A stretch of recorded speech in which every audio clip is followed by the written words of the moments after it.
This is too bad. Now, I am really sorry for me to have to follow that lot. I'm sure ye all share my opinion that they have each and every one of them been utterly amazing and have shown two things. One, that the attack on our neutrality is not isolated. It is part of an international and European campaign of accelerated militarism, but also that our neutrality is not an embarrassment and a disgrace, but it is actually something that can be a beacon to people all over the world, and we should take great solace from that. And I think Irish people do, because actually what the last week has shown us in Micheál Martin's debacle around his con forums is that Irish people actually instinctively love neutrality. It's part of our identity.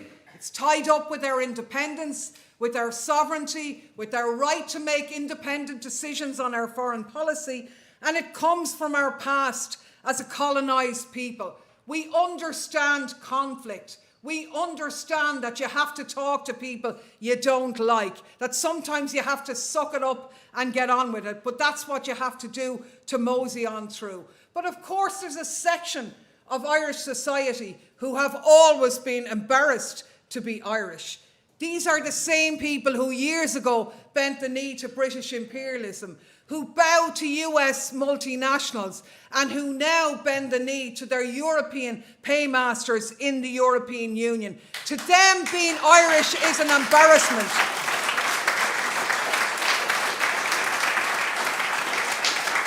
Well, not to us, not to our president, thank God, and not to anybody else who has seen through the blatant one-sidedness of Micheál Martin's forums so eloquently outed by Low-Key there. Now, I think what we're going to see out of this is a lofty sort of nonsense about how, yes, we love neutrality, yes, we're Irish, we have our values, and we can have all that. Of course we're not going to join NATO.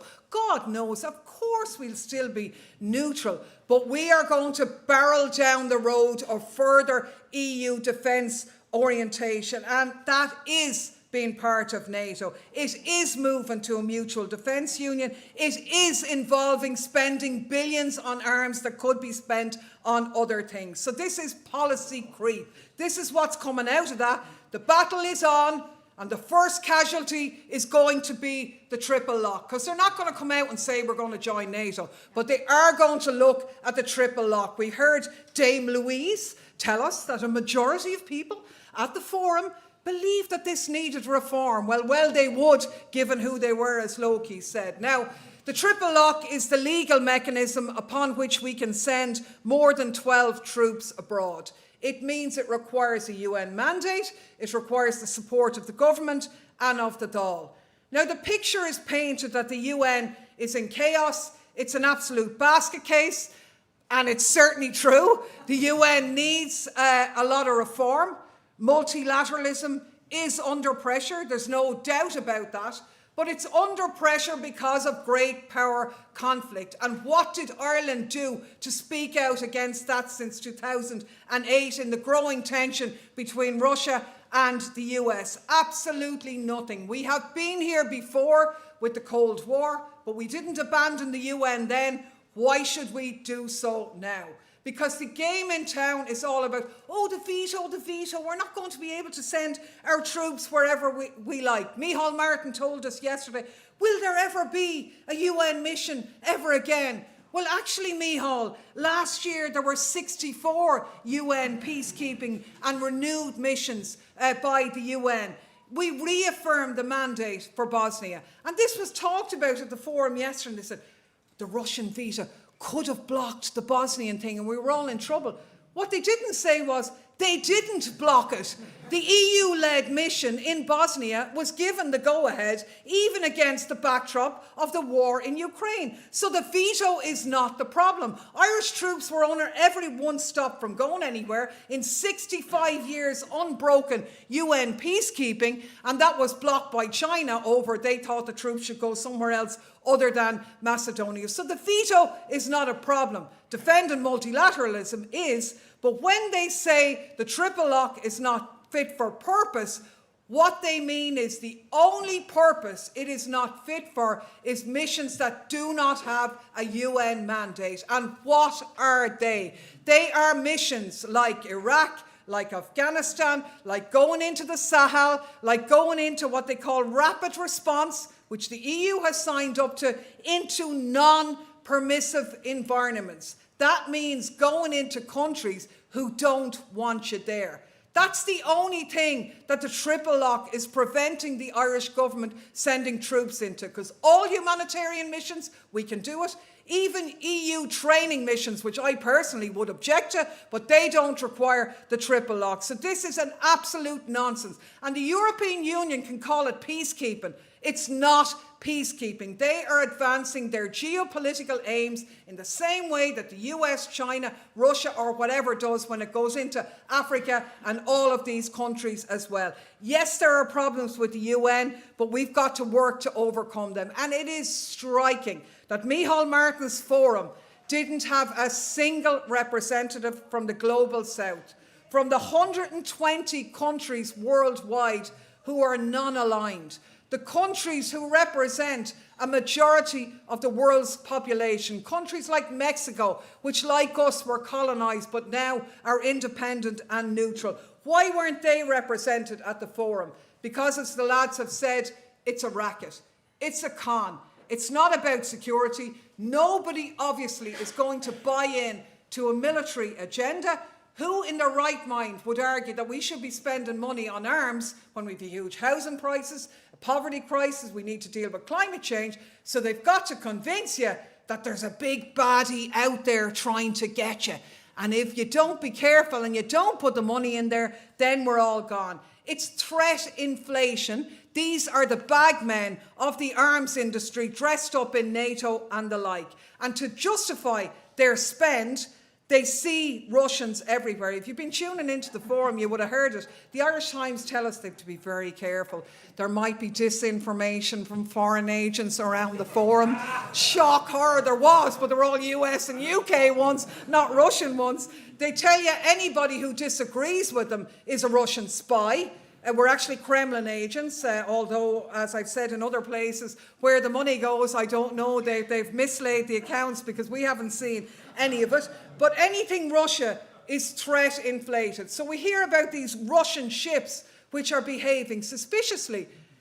They're going through international seas as they have a legal right to do. So there's a big hype about this, and then a couple of days later you see, that Russian ship actually was bad weather that forced it in there, or they were parking there to refuel because of the sanctions. They can't refuel anywhere else. And they're only one of many US, American, whatever, German, French, all the ships that go through the international seas. There's nothing suspicious about it at all. But it's the cables. It's the critical infrastructure that is going to be under attack. Wake up, people. We're in serious danger. Micheál Martin said 97% of the cables are underground, as if they were all in the Atlantic. That's worldwide, Micheál. We don't actually have a responsibility to police and mind those cables because they're all privately owned, for starters. We had, I think it was Bridget Laffan, or that woman from Chatham House, who said, Ireland is now an international data centre hub. We have to protect the data of private multinationals who come in here, who leech off our electricity, don't give any employment, and now we have to give up our neutrality to please them as well. Thank you. Mental. These people are mental, because in the world there are 400 underseas cables, and you know what? Every year about 100 of them break down, not because of Russian agents, but because of commercial fishing vehicles and accidental human activity or accidental weather. And I don't know if you've noticed it, but the world actually hasn't come to an end when 25% of them every year are banjacks. There are 6 of them off the coast of Ireland. That's what we're talking about. 6 private cables, and they're all spread out in such differences that the Russians couldn't take them out together if they wanted to. And if they were at the stage when they were doing that, they'd be doing a lot else as well, and we wouldn't have to worry about it. Instead, we have a European Parliament report which spreads out and spells it out that there have been no verified attacks on a cable network by Russia, China, or any state group anywhere, except we're led to believe we have to ditch our neutrality because of this. We have to join NATO and work with NATO on the underground cables to protect ourselves. Well, what in God's name good would that do when the biggest actual attack on critical infrastructure, Nord Stream 2, took place in the middle of NATO heartland and nobody saw it or knows who was responsible for it? So I don't think joining NATO is going to save us with that one, with our hypothetical threats on our infrastructure. It's a nonsense. It's instilling fear. It's the same with the cyber attacks. It's threat inflation. We should have nothing to do with it. We are a small country, as Eamon de Valera said. In many ways, I feel bad about quoting him, but in fairness to him on this issue, he said all a small country can do is resist being the tool of any great power, and he was right. We are against the backdrop of great power conflict. That's what's going on. We should have no part of it. All a small country can do is argue for the upholding of international law and the peaceful resolutions of disputes. And that has served us well so far. We are unique in the European Union as a former colonised country, but yet a mature democracy. As I said, we understand conflict. We should use that for good with the other 120 countries who are also non-aligned and neutral. It's not backward. It's not isolationist. It's not embarrassing. Actually, neutrality is the most progressive form of internationalism that you can have. And it was tied up in our peacekeeping, for which we are loved universally. 72,000 men and women going on in peacekeeping missions. It's part of struggles for self-determination, for decolonialisation around the world. This is what the world and Europe needs. So we're privileged to be here. We're absolutely honoured that you've taken the time out on this sweltering day to be here. It's part of one of the many successful pro-peace, anti-war, pro-neutrality meetings which have taken place over the course of the past week. And I think we know that we are going to be on the right side of history. There are threats to our security. Absolutely they are. But they come from great power conflict, from climate change and the like, and they will only be solved by international cooperation and peace. War never benefits ordinary people, be it in Ukraine, in Russia or wherever. War, it's always the poor people who are the cannon fodder while the men in suits pocket the cash. That's what's going on here. It's a con. It's a con that's been embedded at the heart of the European Union since the Lisbon Treaty in particular, which, as Mick said, it went on in steroids. That's what we're standing against. And we stand against it knowing that we do so with the support of the majority of the citizens of Europe. The people in power have misused it on this issue, as in so many others. We represent the citizens of Europe up against the bankers, the warmongers, and the vested interests that rule it. So take great solace in that and go forward. The next few weeks and months are going to be critical. We have damaged Micheál's efforts, there's no doubt about that, but the creep is on. It means you've got to take this energy, go out and make sure that there's no undermining of the triple lock. We activate now the passion that has been aroused in the past few weeks and go forward to defend our neutrality and make it a real neutrality for once, not the bastardised version that we've had to put up with. So let's go forward and do that.